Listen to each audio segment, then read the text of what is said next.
behalf of the PFAG, that is the Professional Footballers Association of Ghana, it is a privilege to be called upon this morning to deliver a speech on the importance of why footballers should be nurtured before they leave to ply their trade as professional footballers.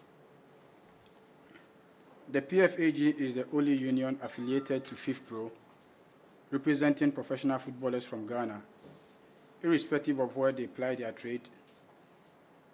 Even though our audience today are yet to be professionals, there is the need to show them the right way from infancy. As the Holy Bible says in Proverbs 22:6, train up a child in the way he should go, and when he is old, he will not depart from it. Football today is a serious business venture, and therefore it is prudent to prepare the youth from our region here in Africa to be able to compete with the target market. Our target market here, I'm referring to Europe mainly, and partly Asia and America.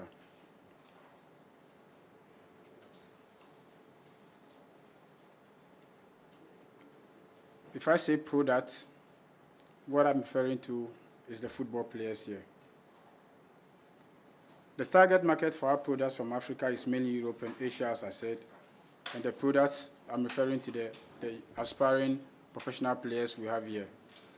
As you aspire to be professional football players, you automatically become ambassadors of Ghana the moment you set your foot outside the shores of the country. Hence, the need for you to be nurtured and trained to fly high the national flag in every country you may find yourselves. It is therefore essential to pay particular attention to factors that aid your youth development. There should be enough infrastructure with better conditions to be provided by the stakeholders, especially the government and other authorities. We have to educate and motivate the young ones and also set goals for them.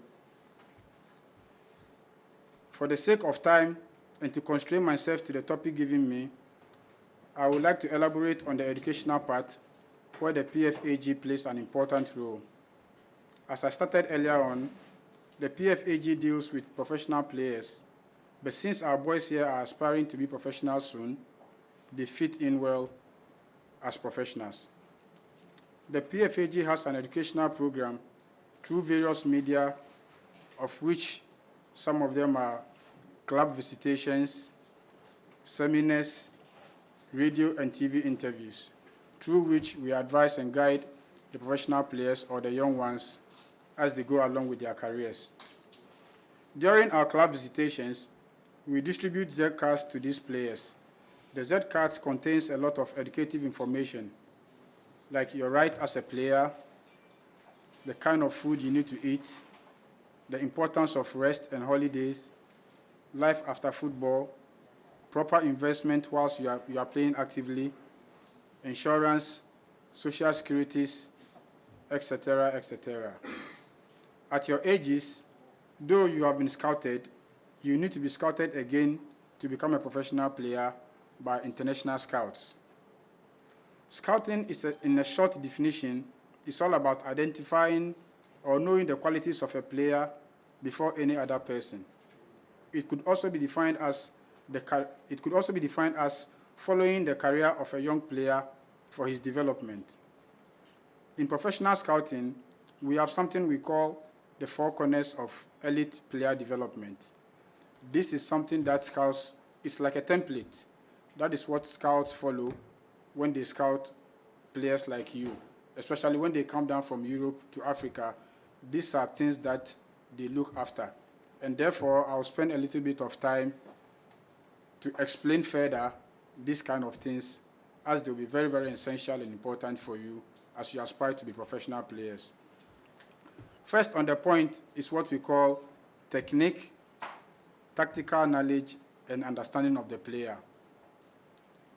When a scout comes to see a game, or if he comes to see a player, he looks out for the technique of the player.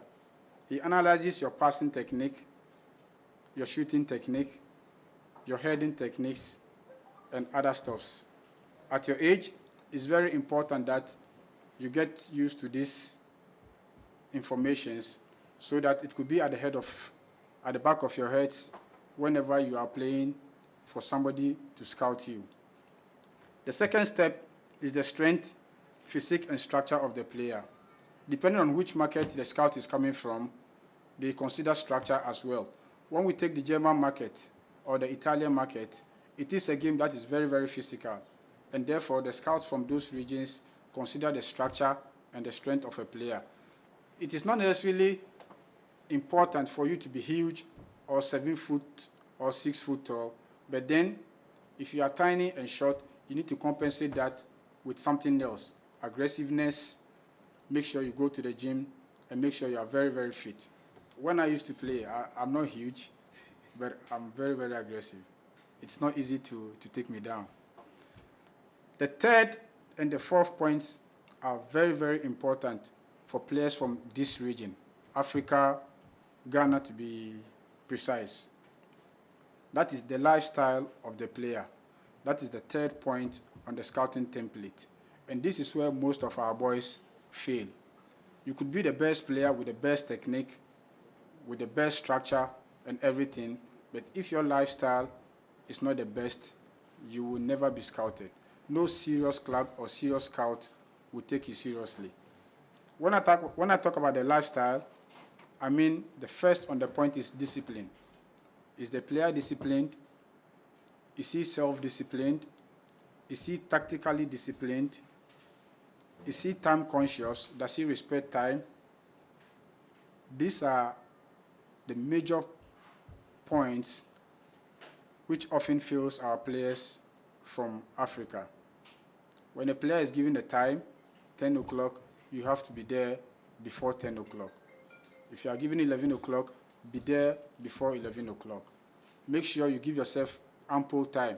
You take into consideration certain factors that might cause you to be late, like traffic and unexpected incidents. The last part is the psychology of the player, your attitude. Are you temperamental? Do you easily get annoyed? Do you easily get fights with your teammates? Are you a team player? Are you able to cope in the squad? Because most times, clubs don't only look at a player. Football is a collective sport. Unlike tennis, whereby it's an individual sport where you have to rely on your own.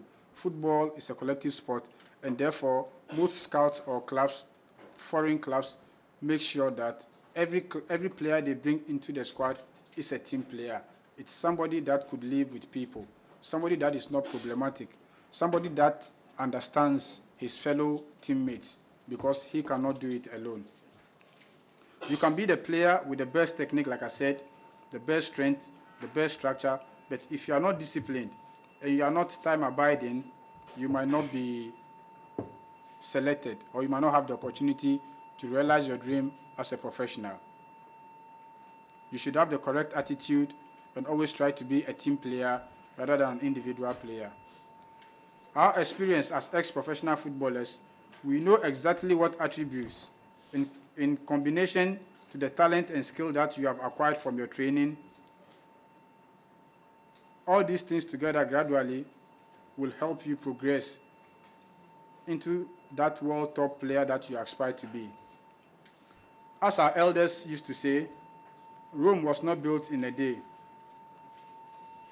Likewise, George Oponwia, the current president of the Republic of Liberia, and the likes of Abedi Ayew Pele, Samuel Eto'o, Didier Drogba, Stephen Appiah, Asamoah Gyan, and Michael Essien did not wake up a day to be world best and top players.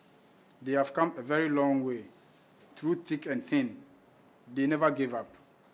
They persevered through determination and hard work just to realize their dream. And therefore, I would like to advise you that there will be failures along the road.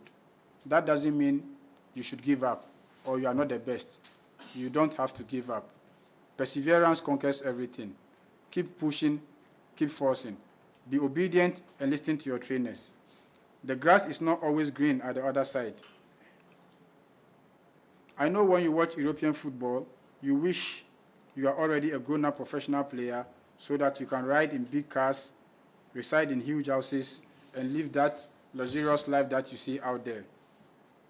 But I can tell you emphatically that it is not easy. It is very, very tough out there. But yet, it is possible. You can make it, just as those out there have already done it. You have to really work hard, be disciplined, be determined, be obedient to your coaches and parents, and believe in yourself. As my boss always says, there is no elevator to success. You have to take the steps.